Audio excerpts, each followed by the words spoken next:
Chhattisgarhi video देखने के लिए हमारे चैनल को सब्सक्राइब करें और दबाएं इस बेल आइकन को ताकि हमारे वीडियो के नोटिफिकेशन आपके पास पहुंचे सबसे पहले।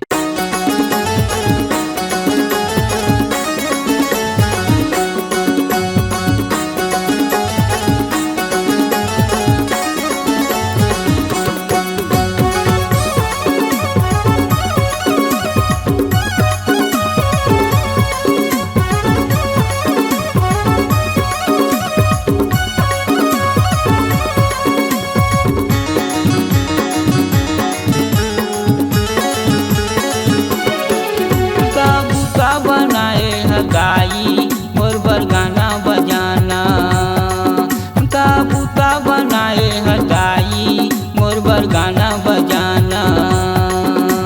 चैते कुंवारी के महीना मदाई, चैते कुंवारी के महीना मदाई, मयाला तोर बजराना का बूता बनाए है गाई मोर बर गाना बजाना।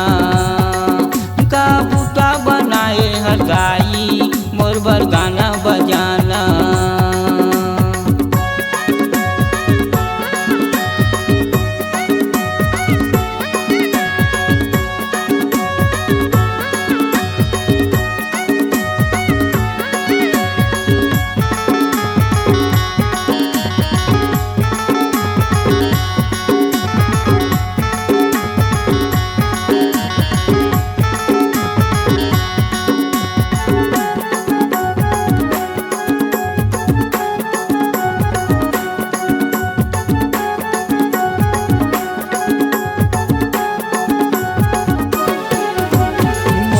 गाँव तीर बसे हदाई पर गे साकरा गाँव डेरा निजे टानिल बहनी बनाए पर गे मह महीनाओ।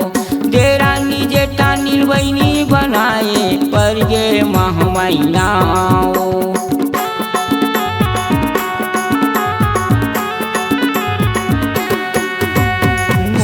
गाँव तीर बसे हदाई पर गे साकरा गाँव डेरा निजे टानिल बहनी बनाए पर गे मह महीनाओ।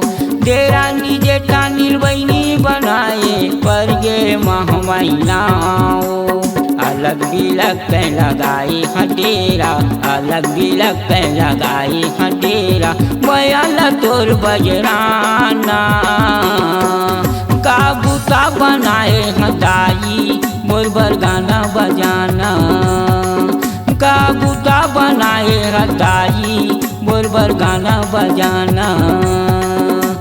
चैते कुंवारे के महीना मदाई, चैते कुंवारे के महीना मदाई, मयाला तोर बजराना का बूता बनाए हदाई मोर बर गाना बजाना। का बूता बनाए गाई मोर बर गाना बजाना।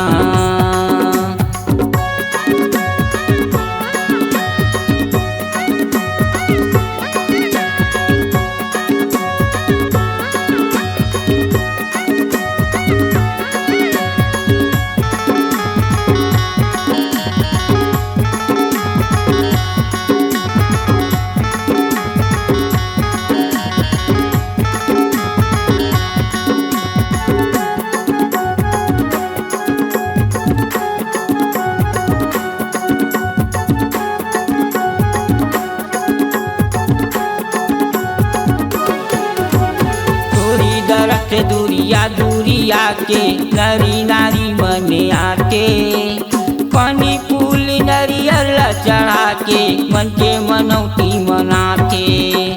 पानी फूल नरियल चढ़ा के मन के मनौती मनाते।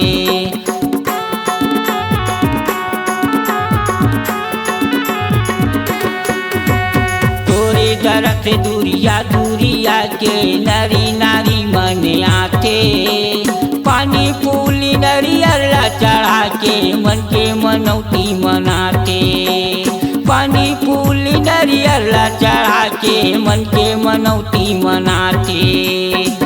माटी नवाते हाथे जाओ जोड़े के माटी नवाते हाथे जाओ जोड़े बिनती लगलो तुनाते काबूता बनाए गाई मोर बर गाना बजाना काबूता बनाए गाई मोर बर गाना बजाना जैसे कुंवारे के महीना मदाई जैसे कुंवारे के महीना मदाई बयल तोर बजराना काबूता बनाए गाई मोर बर गाना बजाना काबूता बनाए गाई मोर बर गाना बजाना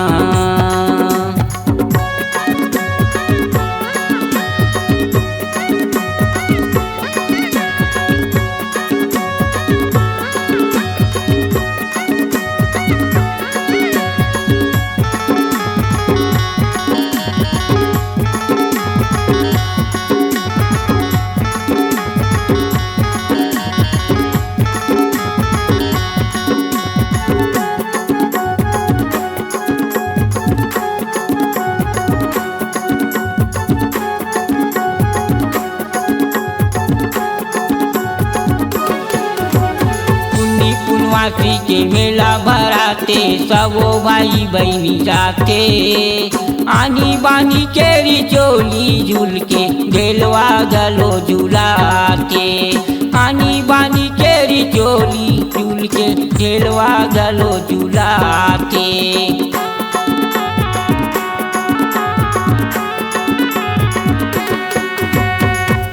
पुनवासी के मेला भराते सबो भाई बहनी जाते आनी बानी केरी चोली झूल के ढेलवा गलो झूलाते आनी बानी केरी चोली झूल के ढेलवा गलो झूलाते कन के गीते लगावा समय हाँ कन के गीते लगावा समय हाँ लोरी कतोला सुनाता काबूता बनाए गाई मोर बर गाना बजाना काबूता बनाए गाई मोर बर गाना बजाना जैसे कुंवारे के महीना मदाई जैसे कुंवारे के महीना मदाई बयल तोर बजराना काबूता बनाए गाई मोर बर गाना बजाना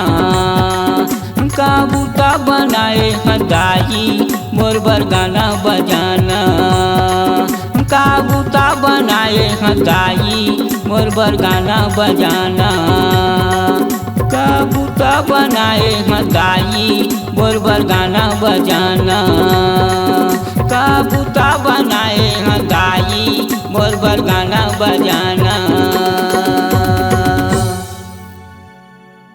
अगर आप अपनी आवाज को एक नया आयाम देना चाहते हैं तो चले आइए मल्टी डिजिटल रिकॉर्डिंग के लिए संपर्क करें HK म्यूजिक कंपनी कोटा डबरी चांपा छत्तीसगढ़। मोबाइल नंबर है 9329238487 और 8085380339।